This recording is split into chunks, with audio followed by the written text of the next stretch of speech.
गाड़ी आ रहा हूँ अगला अगला नीचे आकर वहाँ से पकड़ पकड़ पकड़ आगे से वहाँ से वो आगे पड़ेगा चल फिर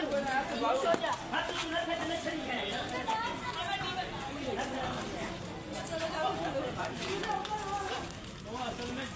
आयो ना आने